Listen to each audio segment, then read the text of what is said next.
Ya, baik, selamat datang kembali teman-teman semua di acara Modul Nusantara Kelas Inspirasi. Dan kita di segmen kedua ini akan masih berbincang dengan Bu Sri Lestari, pemilik dari Batik Alusan, tentang bagaimana Batik Alusan menjaga hubungan baik dengan masyarakat sekitar dan juga bahkan memberikan sumbangsih atau kita bisa sebut pemberdayaan kepada warga sekitar di Batik Alusan ini. Jadi teman-teman, kita akan ngobrol lagi dengan Bu Sri. Selamat pagi Bu Sri. Iya, selamat bertemu kembali. Selamat bertemu kembali Bu Sri. Dan Bu Sri, mungkin kita ngobrol kembali soal sistem kemitraan, kemitraan yang Bu Sri kembangkan di Batik Alusan ini. Mungkin bisa ceritakan apa yang dimaksud dengan kemitraan ini Bu Sri? Baik. Jadi Batik Alusan ini memang kami besarkan atas ide dasar untuk keberlangsungan bersama. Jadi istilah kemitraan ini kami gunakan karena kami tidak menginginkan adanya bos dan bawahan di sini. Kami di sini semua sama, beride bersama, berinovasi bersama, dan kemudian membuat karya secara bersama. Kami menerapkan sebuah cara atau sistem upline downline. Upline adalah teman-teman yang memang mereka sudah kami yakini mampu untuk mengerjakan produk tersebut, kemudian mereka boleh merekrut downline-nya untuk diajarkan kembali. Oh iya. Keuntungannya apa? Keuntungannya pada saat perusahaan mengalami sebuah kemunduran, itu tidak ada beban perusahaan untuk memberikan mereka sebuah pesangon atau apa. Yeah.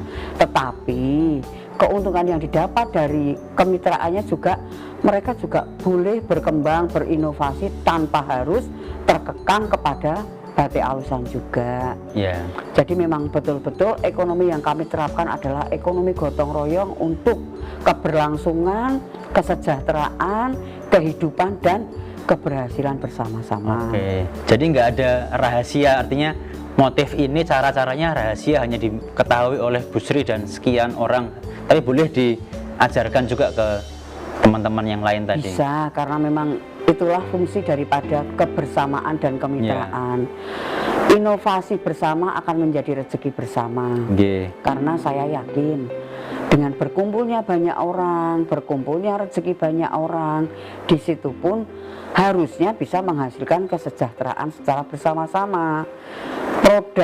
Kualitas produk seperti apa selalu kami mencoba untuk menerapkan bersama-sama, bahwasanya yang pertama kali harus dijaga adalah kualitasnya.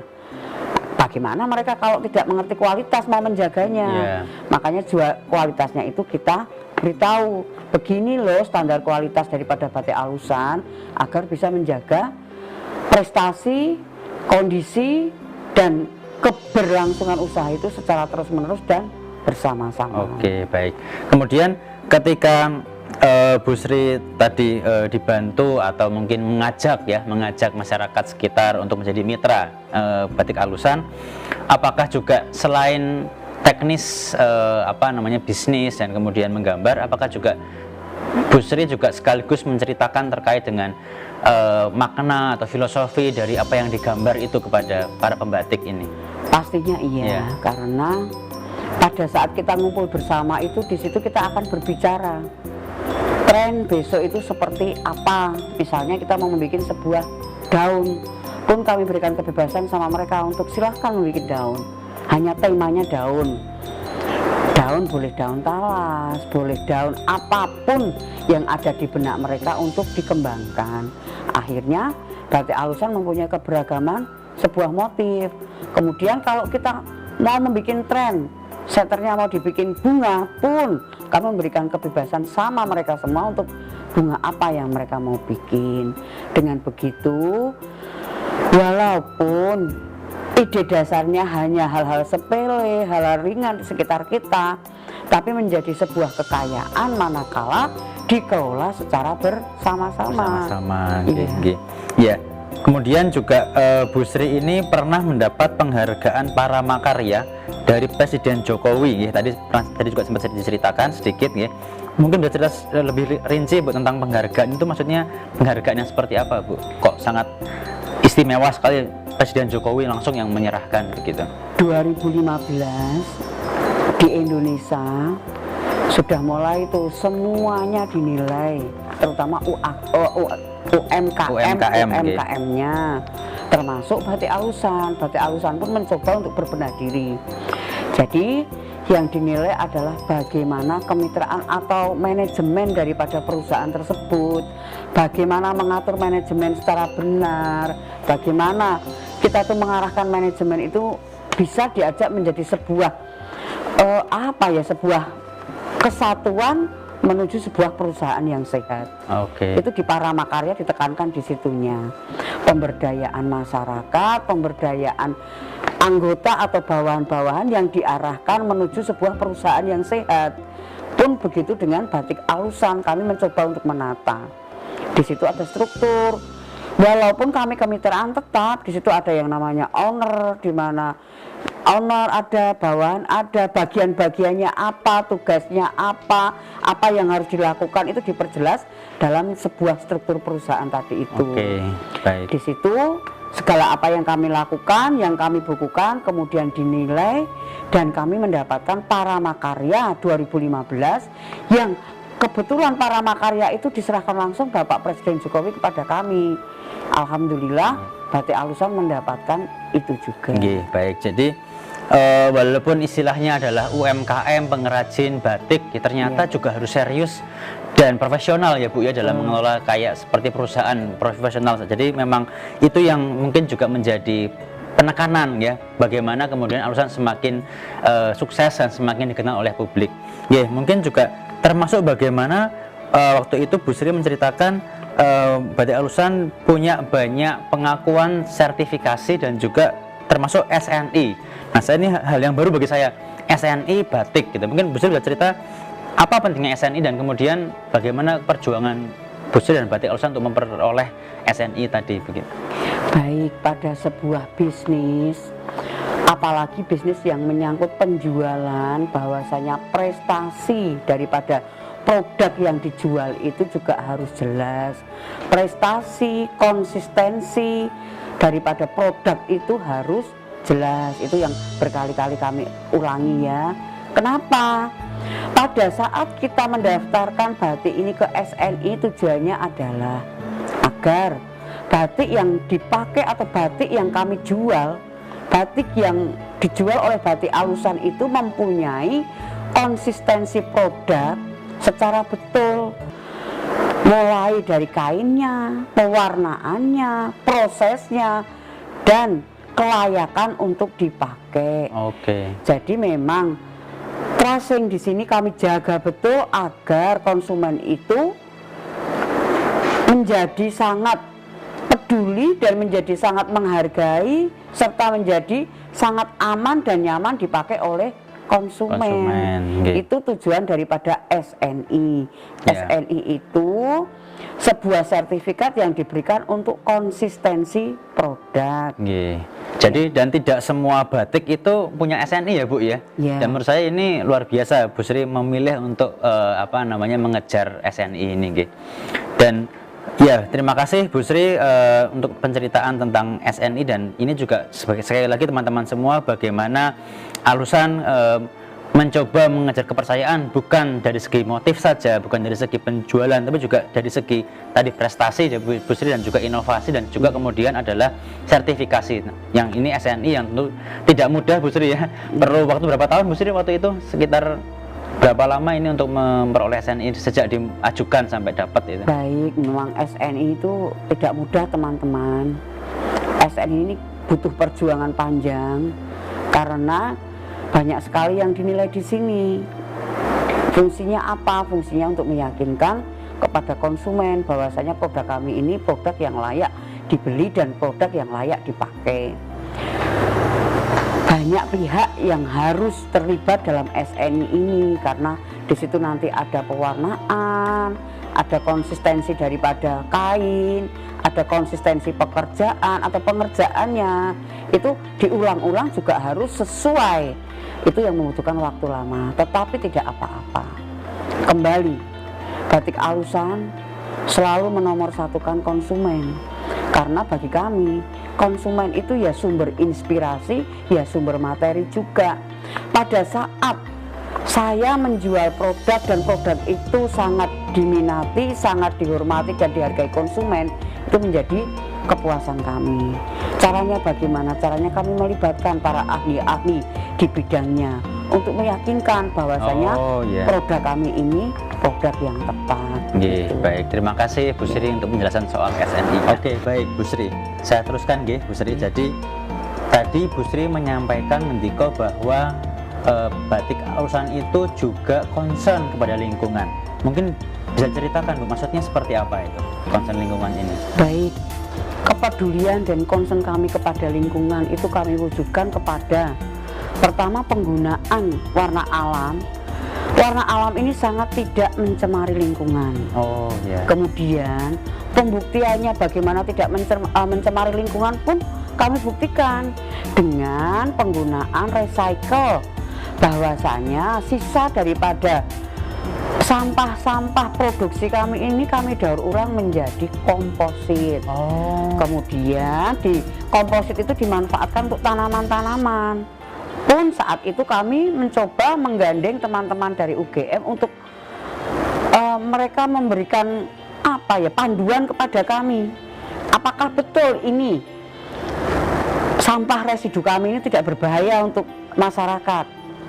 Dimulai dari apa?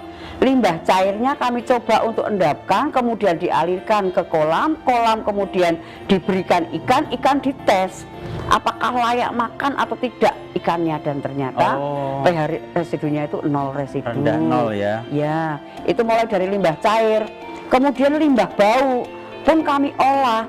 Bagaimana agar limbah ini tidak berbau dan tidak merugikan atau tidak memberi ketakutan, merusak kepada lingkungan. Nah, itu pun mencoba kami urai dan bisa. Nah, itulah tadi contoh concern kami. Setelah kami mencoba mengurai, mengkompositkan semuanya, kami ikutkan lomba lagi, lomba lingkungan, dan kami mendapatkan juara 2 di tingkat Kabupaten Sleman. Harapannya ke depan kami bisa menjadi juara 1 gitu. Dan juga sampai ke level nasional mungkin Bu Sri. Jadi bahwa dengan lomba ini terbukti bagaimana concern alusan terhadap lingkungan benar-benar nyata ya, bukan sekedar tertulis atau dibicarakan saja gitu. Betul. Jadi tidak hanya sebuah wacana tapi pembuktian secara nyata yang ini betul-betul kami persembahkan untuk lingkungan. Jadi kami bisa bekerja secara aman, nyaman dan tenang. Kalau tadi warna alam itu contohnya apa Bu misalnya? Warna alam kebetulan kami tinggal di desa dan alam menyediakan semuanya. Putri Malu. Putri Malu itu bisa digunakan menjadi warna biru. Kemudian kunyit bisa digunakan untuk menjadi warna sedikit kuning dan orange. Kemudian dari daun-daunan. Daun-daunan itu pun bisa kami gunakan, contohnya daun apa? Daun mangga yang muda. Begitupun bisa juga dari kayu-kayu, kayu jambal, kayu tinggi dan yang lain-lainnya. Begitu. Jadi ini pengetahuan baru juga bagi kita, paling nggak bagi saya ya, bagaimana ternyata alam di sekitar kita menyediakan kekayaan yang bisa dimanfaatkan ya untuk bisnis batik ini. Bu Sri. Kemudian yang kedua tentang motif tadi, saya sempat mendengar bahwa motif batik Bu Sri ini bisa menggambarkan siklus kehidupan manusia. Mungkin bisa ceritakan Bu, maksudnya gimana Bu?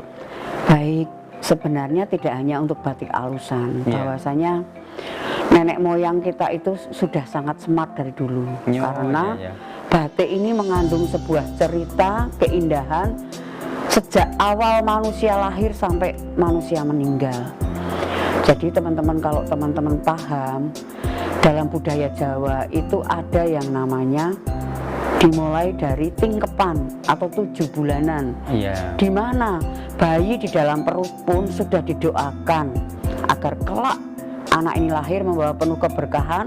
Keberkahan yang dimaksud adalah keberkahan dunia akhirat untuk orang tua dan dirinya sendiri serta lingkungan. Makanya di situ pada saat tingkepan pun ada kain-kain batik untuk mewakili. Itu yang suka dipakai. Ya, pantas apa tidak, diulang lagi, pantas apa tidak sampai 7 kali. Ya, itu kemudian bayi lahir.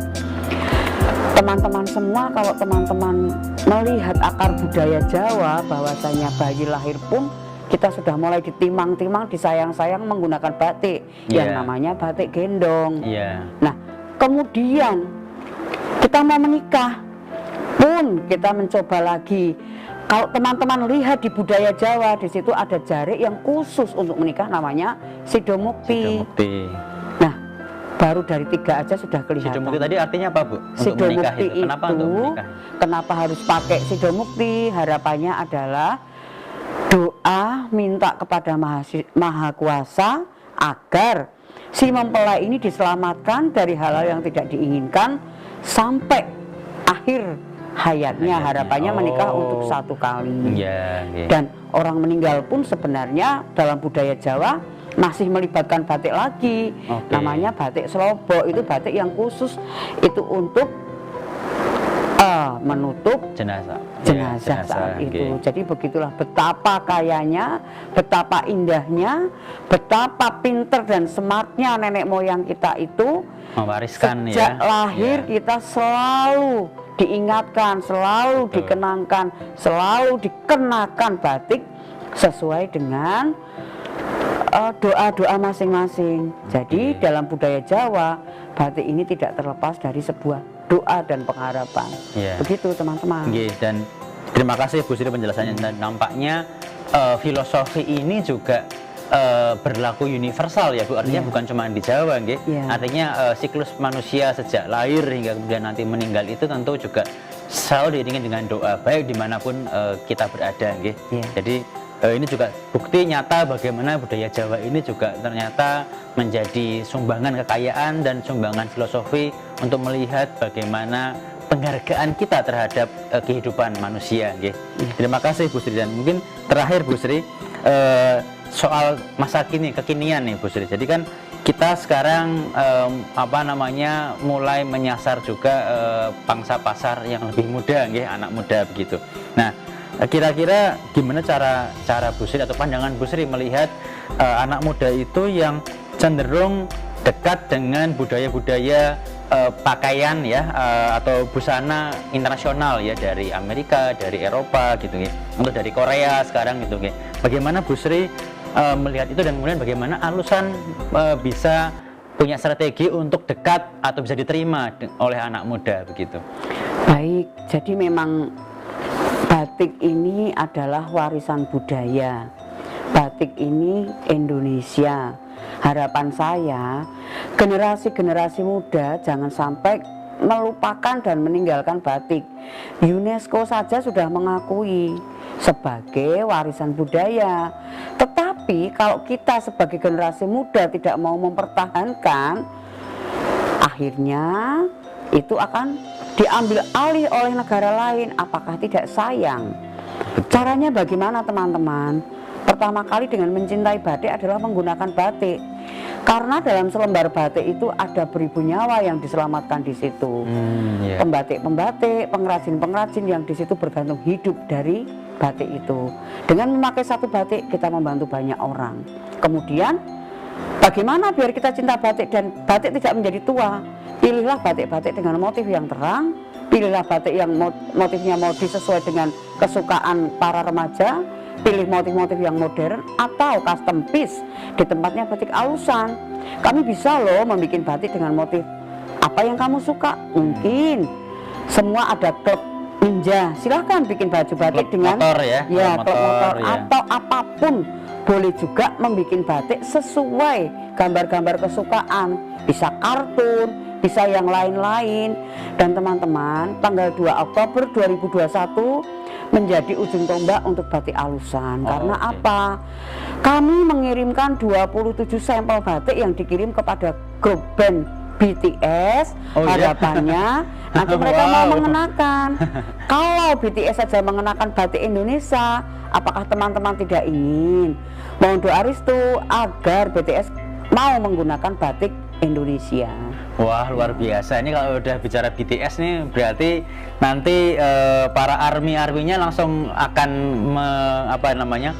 juga akan ikut mencari batik Alusan. Luar biasa. Semoga kita semua doakan bersama ya teman-teman semua, semoga usaha dan ikhtiar dari Bu Sri dan Batik Alusan bisa diterima dan nanti semakin mendekatkan batik secara lebih luas lagi kepada generasi muda, begitu nggih Bu Sri.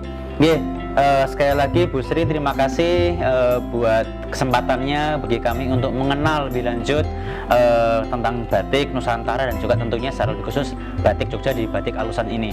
Dan juga kami doakan semoga Bu Sri dan seluruh tim Batik Alusan diberi kesehatan, diberi kelancaran dalam berusaha dan semakin berkembang dan semakin dikenal oleh masyarakat dunia. Sebelum kita pamit, saya sedikit akan memberikan semacam penutup ya teman-teman semua.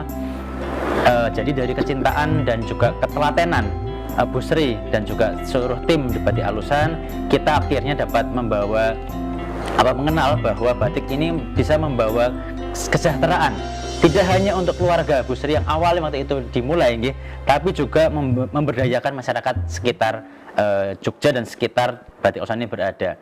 Dan filosofi Batik Alusan yang concern kepada lingkungan, tentu saja kita tahu dari Bu Sri bahwa pada motif-motif, kemudian juga pada pengelolaan limbah gitu ya. Ini membuktikan bagaimana Batik Alusan itu juga bukan hanya berpikir soal bisnis, tapi juga berpikir soal kesejahteraan masyarakat sekitar dan juga tentunya keberlangsungan dan kelanjutan lingkungan sekitar yang tentu harus juga dijaga. Dan ini sangat luar biasa sekali. Dan tentunya teman-teman semua, intinya batik ini bukan hanya kain yang dipakai untuk busana seperti ini, tapi batik mengandung banyak makna, banyak cultural identity yang tentu kita harus terus jaga, kita harus banggakan, Bu Sri. Karena kalau bukan kita, jangan sampai kemudian nanti batik malah diakui oleh negara lain. Karena UNESCO pun tadi sudah mengakui batik sebagai warisan budaya dunia. Dan tentunya kita bangga bahwa batik ini menjadi jati diri suatu bangsa, yaitu Indonesia. Maka teman-teman semua, yuk mari kita luangkan waktu untuk semakin mengenal batik Nusantara, dan salah satunya adalah batik Jogja di Alusan ini. Dan dengan itu maka kita menjadi duta budaya nasional. Demikian teman-teman semua, terima kasih sekali lagi Bu Sri untuk waktunya. Semoga setelah ini karena pandemi sudah semakin mereda, Bu Sri bisa kembali wira-wiri lagi ke luar negeri dan semakin mengenalkan budaya Indonesia melalui batik. Kita mungkin pamit ke teman-teman. Terima kasih teman-teman Bu Sri, terima kasih.